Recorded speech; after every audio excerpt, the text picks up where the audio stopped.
তো গাইস আমাদের এখন নতুন আবার ট্রিপ স্টার্ট হয়ে গেছে। কোথায় যাচ্ছি এটা কোথায় বলো তো?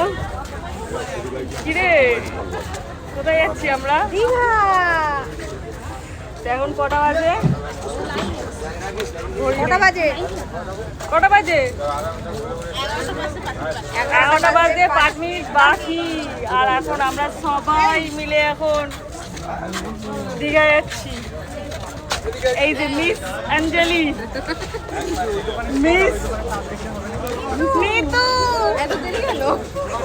তোর নামই তো ভুলে গেছি। এতদিন বাদে দেখা হলে যা হয় আর কি। চলো গার্লস ট্রিপ হচ্ছে এখন।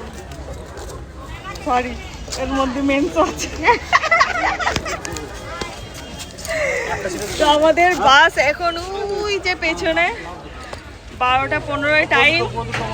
আমরা অনেক তাড়াতাড়ি এসে গেছি আর এখানে যেহেতু বাস ঠিক করতে হতো তাই জন্য তাড়াতাড়ি চলে এসেছি। এখন এদিক ওদিক ঘুরে একটু খাওয়া দাওয়া করবো, তারপরে বাসে চড়বো আর সকালবেলা দীঘা।